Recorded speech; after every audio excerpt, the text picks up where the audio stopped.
Hello everyone. Thanks for tuning into Cine Samvad. Honestly, I have approached this film with cautious optimism in the mind. All I was hoping that this will better not disappoint like Adi Purush, as it particularly has its connection to historical epics and narratives in its main plotline.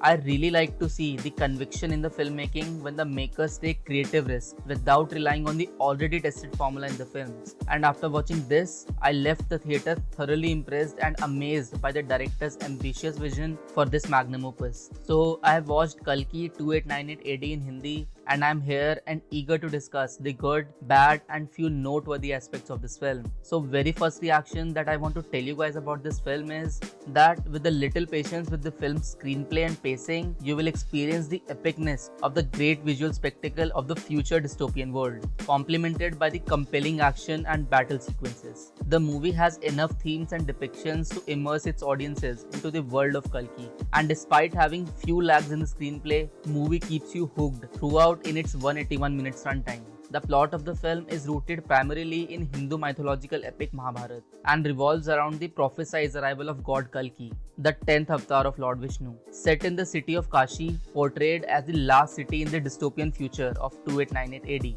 And the city is under the tyrannical rule of Commander Manas, played by Shashwat Chatterjee, and overseen by the enigmatic god Supreme Yaskin, portrayed by Kamal Hassan. Bhairava, played by Prabhas, is a bounty hunter, driven by the desire to earn 1 million units to gain entry into the exclusive complex. In the midst of this chaotic backdrop, Ashwathama, played by Amitabh Bachchan, awaits the incarnation of God on earth while protecting Sumati, played by Deepika Padukone, who is a lab test subject and an escapee, and she is the prophesied mother of God Kalki. As Ashwathama and the rebels of Shambhala rally to safeguard Sumati and the unborn godchild from the clutches of the complex, the film unfolds with gripping intensity and profound mythological intrigue. Now, turning to my review of the film, so I think as the third film by Nag Ashwin, he has carried a considerable risk. Yet, his conviction and integrity as a director shines commendably in his craft. While other industries are dominating theatres this year with their innovative ideas and narratives, it is somehow consistently the Telugu film industry that comes and presents the high budget visual spectacles.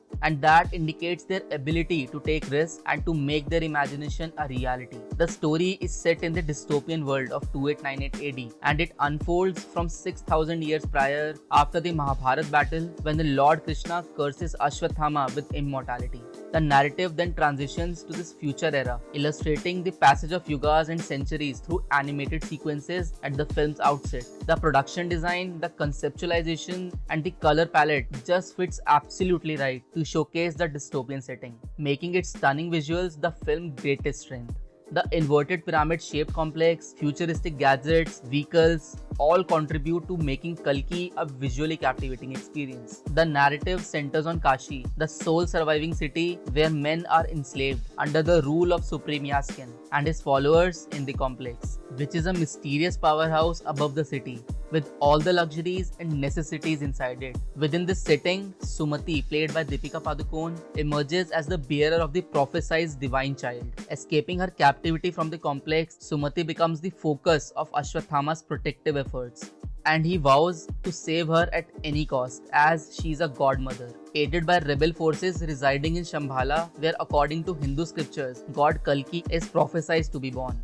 Prabhas portrays Bhairava, a bounty hunter determined to capture Sumati to gain 1 million units, to have access to the complex and to enjoy its luxuries. The first half of the film tries to build up and sets the stage, introducing the complex city of Kashi, Shambhala, and the motivations of the key characters like Bhairava, Ashwathama, the rebels, and the Supreme Yaskin, portrayed by Kamal Hassan sir. In doing so, film introduces so many characters and subplots which are nothing but a showstopper for me personally. Movies suffer from its own few flaws. First and foremost, the Prabhas entry as Bhairava is truly a fan service, and his entry scene and fight scene is far too stretched out that it breaks the overall flow of the movie. Movie screenplay takes so many unnecessary detours which gets tiring and slow and takes time to get back on the main track of the film. Like to generate few laughs in the film, we have the character of Bhairava's landlord, played by the great Brahmanandam. But somehow all the comedy falls flat and doesn't work with the flow and feel of the film. Also to mention the character of Roxy, played by Disha Patni, who is supposedly the love interest of Bhairava. And I must tell you, it is so half-baked and random that you'll question yourself like if this was really needed in the film. And in my opinion, this can easily be trimmed down from the final edit. Despite these shortcomings in the first half, the pre-interval sequence showcases an epic unfolding and will give you goosebumps, and you'll get to know that something epic is about to happen. Embellished with symbolism, everything is set up before the interval and feels so grand. Leading into its second half, film excels in its pacing and narrative development. From the screenplay perspective, it doesn't waste any time to move further in the story, and it is something of one-man show, Ashwathama. As we see the re-entry of Ashwathama, as the stakes are high now, the use of latest technologies and tools in the action scenes are truly thoughtful. Honestly, Amitabh Bachchan sir has delved life into the character of Ashwathama and brought a touch of realism into his unmatchable power. Character of Supreme Yaskin is initially a CGI character and could have easily be overdone as cartoonish, but he feels real deal and looks menacing and can send chills down your spine. Film has so many special appearances which I will not reveal here for you, but all the cameos are superb and will make you feel more excited every time they come on screen. Film tries to create parallels with the epic Mahabharata in most of the scenes in the film, and most beautifully in the climax sequences to elevate the scene for its viewers, and it was so well done and you just can't get enough of those majestic scenes. The VFX work is exceptional, underscoring the director's vision and attention to detail.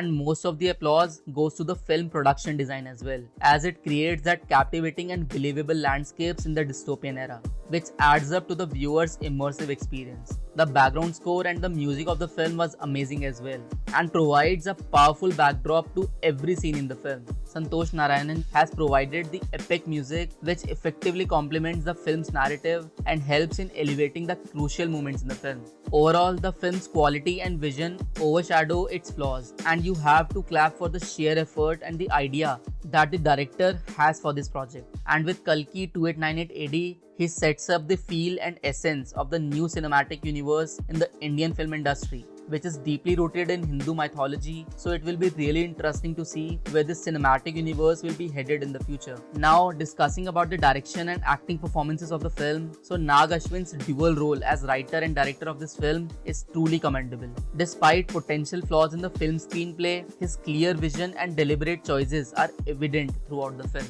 His storytelling and direction are particularly noteworthy, capturing a grandeur that is ambitious and effectively executed. Amitabh Bachchan sir's portrayal of Ashwathama is exceptional, showcasing his unmatched talent even at this age, and it feels like he was born to play this. Prabhas in the role of Bhairava delivers a solid performance that diverges from his typical hero-centric roles. While his entry scene could have been better in the film, but overall, he really shines in the pivotal moments, reaffirming his status of a rebel star. Deepika Padukone's portrayal of Sumati, though lacking a robust character arc, resonates through her portrayal of simplicity and believability as the godmother.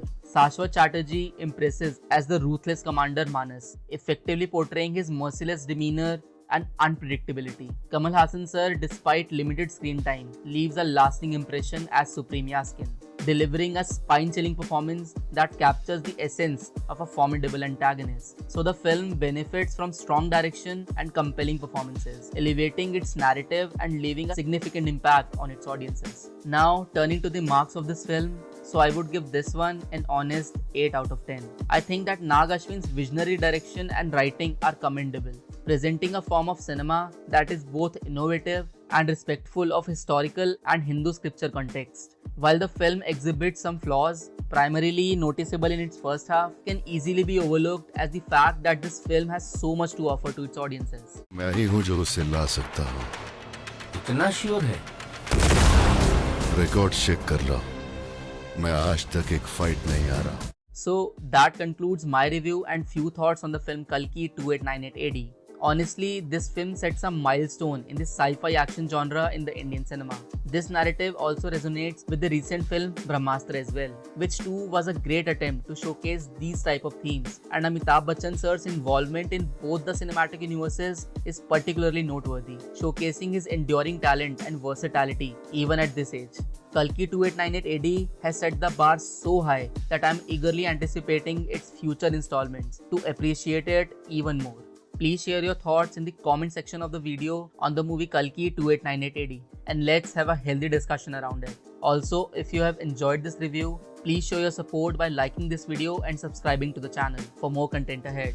Be sure to follow me on Instagram at CineSamvad for short reviews and many more cinematic insights. Thank you for watching. We will meet in the next one. Cheers.